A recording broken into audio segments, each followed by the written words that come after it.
बिस्मिल्लाहिर्रहमानिर्रहीम। मेरे प्यारे नाजरीन और सामीन, मैं हूँ आपका भाई हाफिज़ वसी मोहम्मद ख़ान और ये है आपका जाना पहचाना यूट्यूब चैनल हाफिज़ वसी टीवी।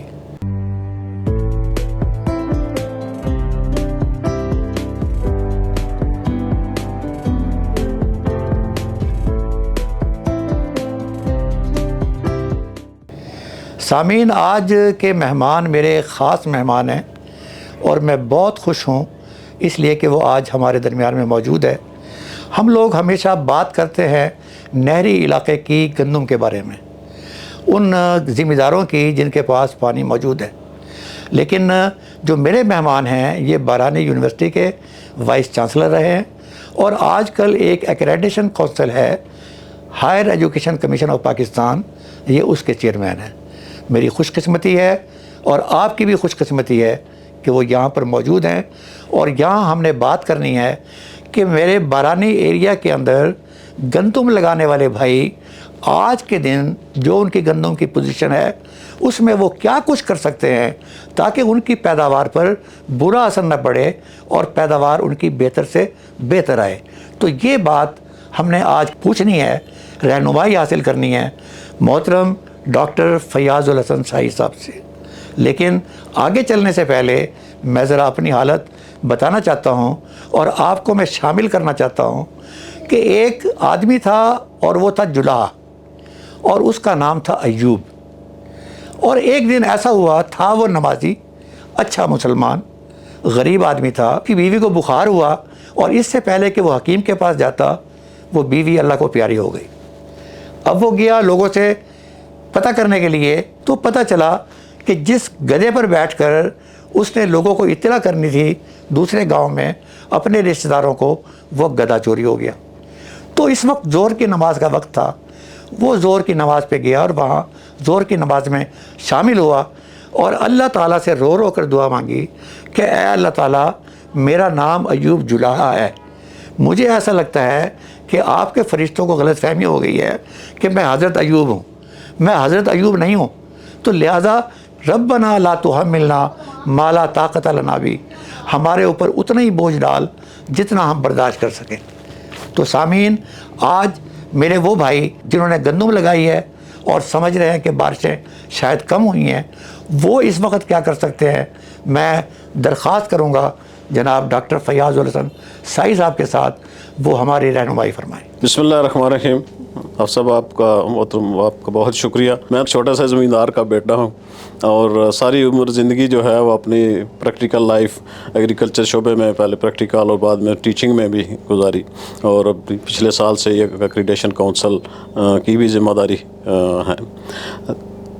तो मेन गंदम पे आने से पहले मैं थोड़ी सी पठवार की तारीख़ आपको बता दूं कि जो आज से 50, 60, 70 साल पहले पठवार लोग समझते थे कि वहाँ पानी कोई नहीं है, वहाँ ज़मीनें कोई नहीं है, पहाड़ हैं सारे और बला बला। अब वो सिचुएशन नहीं है क्योंकि इस दौरान बहुत सारी डेवलपमेंट, ख़ास करके रेन वाटर हार्वेस्टिंग और ज़ख़ीरा पानी का, जो बारिश पानी आता है वो ज़ख़ीरा करके छोटे डैम्स, तालाब और वाटर का कोई ना कोई सोर्स जो है वो बहुत सारी जगहों पे बहुत ज़्यादा बन चुके हैं।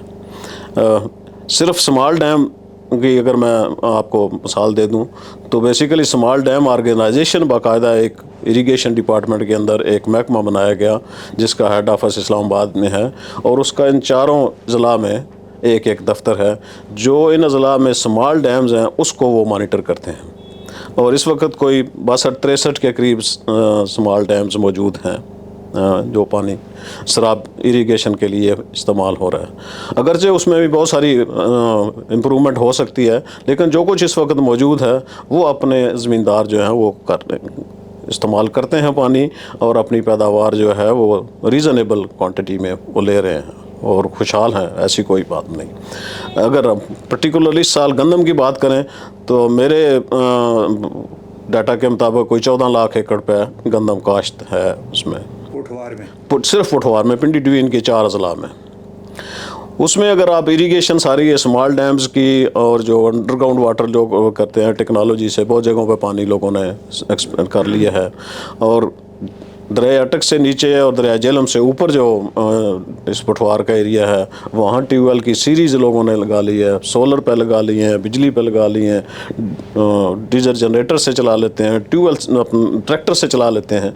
वो एक बालिहाज क्वांटिटी जो है वो मौजूद उसकी पानी की इस्तेमाल होती है गंदम के लिए। और वो ज़मींदार जो एक सप्लीमेंट इरीगेशन या 2 सप्लीमेंटल इरीगेशन देते हैं वो भी इरीगेटेड एरिया की तरह ही यील्ड ले रहे हैं। 40, 50, 45 मान तो मैंने खुद मॉनिटर की हैं पिछले 2-3 साल में मान।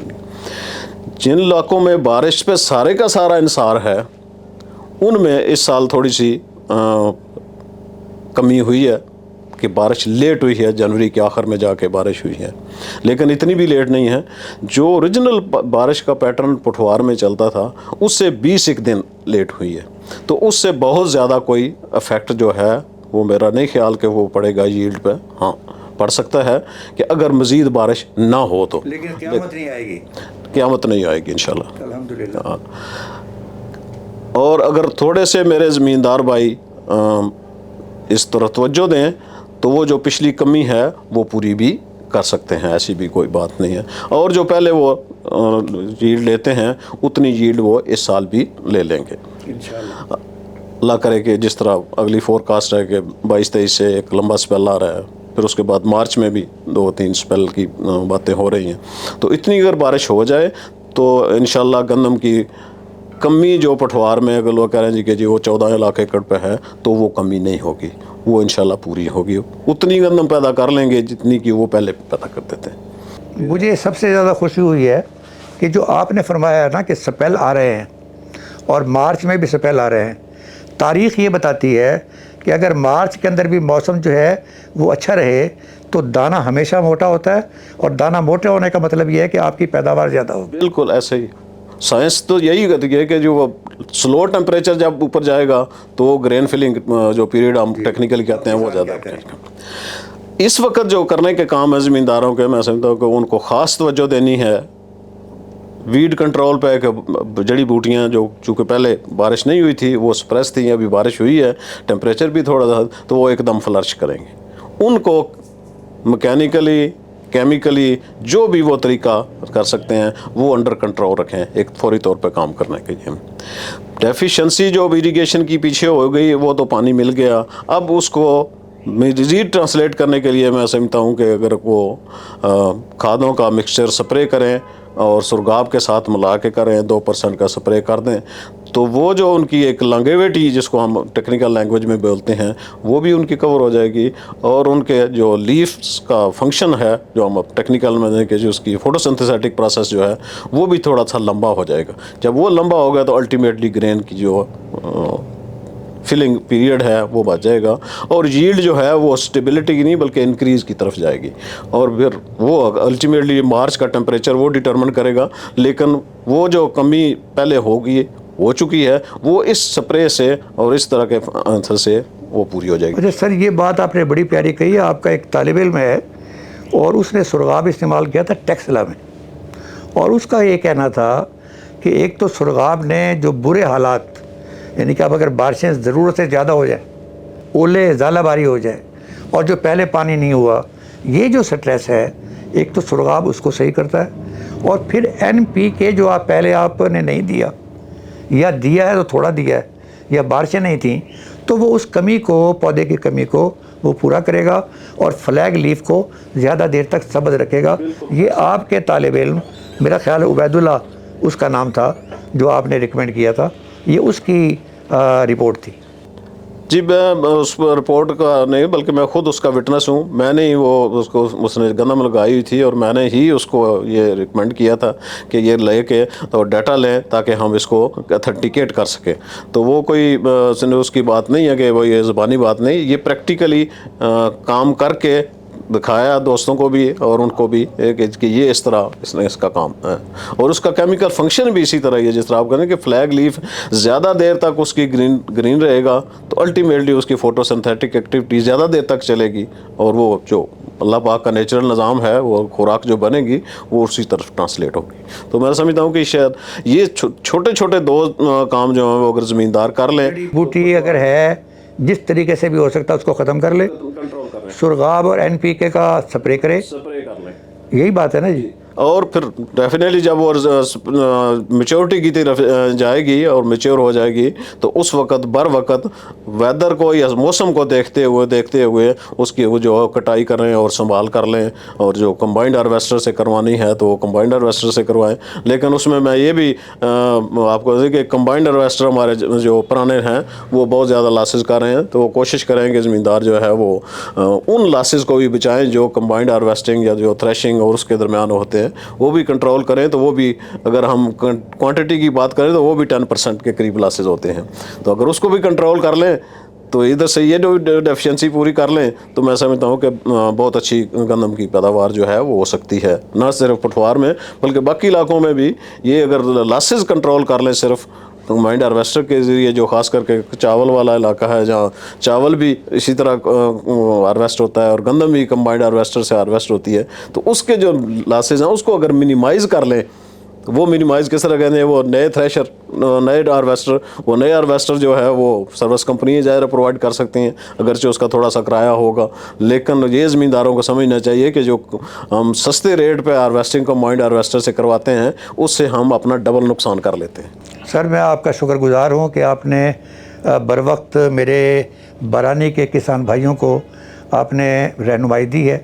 اب مجھے صرف ایک بات کا جواب دیجیے گا کہ آپ مستقبل کا پوٹوار کیا دیکھتے ہیں؟ اب سب میں بینگ ایگریکلچرسٹ اور اس علاقے کا رہنے والا ہوں, میں سمجھتا ہوں کہ پٹھوار کو میں تو اس کو پاکستان کا سوئٹزرلینڈ کہوں گا اور کہتا بھی ہوں.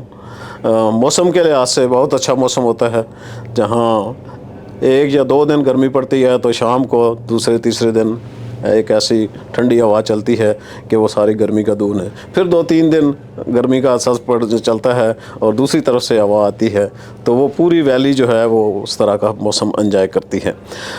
پانی کے ریسورسز, جس طرح میں نے پہلے بتایا کہ یہ ریسورسز موجود ہیں, اب ان کی یوٹیلائزیشن اور اس کی ایفیشنسی کو بڑھانے کی ضرورت ہے.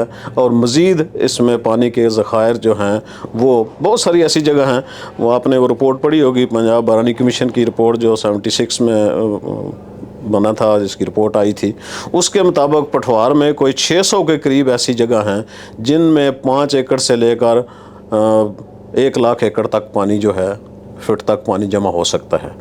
وہ سمال ڈیم کی شکل میں موجود ہیں.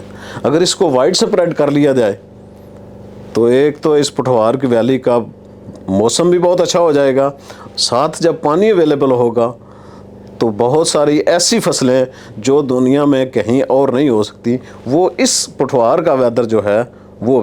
اور اس میں سب سے بڑی آپ دیکھیں گے کہ فار سیڈ پروڈکشن جو کراپس ہیں کہ کوئی ڈیزیز فری ایریا ہے, انسیکٹ فری ایریا ہے, تو آپ اس میں سیڈ پروڈکشن کے لے آئیں اور وہ سیڈ پھر آگے باقی علاقوں میں استعمال ہو تو وہ سیڈ ڈیزیز فری سیڈ ہوگا. پوٹیٹو کا کر لیں, ویٹ کا کر لیں, کسی اور بھی, چونکہ وہاں نہ انسیکٹ پیسٹ انفیسٹیشن ہے زیادہ, نہ ابھی ڈیزیز انفیسٹیشن ہے. تو میں سمجھتا ہوں کہ یہ 2 ایگریکلچر کے حوالے سے اگر کام ہو جائیں تو یہ بہت بڑا ایک انقلاب ہو سکتا ہے. دوسرا اس کو ٹورزم, یہی پلیسز جو ہیں یہ ٹورزم کے لیے استعمال ہو سکتی ہیں. یہی جو پلیسز بنیں گی یا بنی ہوئی ہیں یہ فش پروڈکشن کے لیے بھی ہو سکیں گی. اور پھر اگر ویلیو ایڈیشن میں چلے جائیں, ساتھ ساتھ اولیو بھی وہاں کافی مقدار میں لگ چکا ہے, وہ بھی جب مارکیٹ میں آنا شروع ہو جائے گا تو اس کی ایک انڈسٹری ایک الگ بن سکتی ہے. یعنی دیٹ کین بی کہ لوگوں کو روزگار کے لیے اس طرف بھی جانا پڑے, نیچر کے قریب بھی رہیں اور روزگار بھی. جزاک اللہ ڈاکٹر صاحب. میرے کسان بھائیوں, آپ نے بات سن لی ہے کہ گندم کو آپ نے زیادہ سے زیادہ پیداوار کے لیے اب کیا کیا کرنا ہے وہ ڈاکٹر صاحب نے بتایا ہے. اور ایک چیز آپ کو بتائی ہے کہ اس وقت جب ہر طرح سے ہمیں مایوسی کی لہریں آتی ہوئی نظر آ رہی ہیں, یہ بتا رہے ہیں کہ آپ پر منحصر ہے کہ آپ چاہیں تو کل کو یہ مستقبل کا سوئٹزرلینڈ پوٹوار بن سکتا ہے. لیکن شرط یہ ہے کہ کچھ کام آپ کو کرنے ہوں گے, اور اس میں رین ہارویسٹنگ کا کام ہے. ان فصلوں کا رول ہے جن کی ویلیو ایڈیشن یا دنیا کی مارکیٹ میں زیادہ ویلیو ہے. سر میں آپ کا ایک مرتبہ پھر شکریہ ادا کرتا ہوں.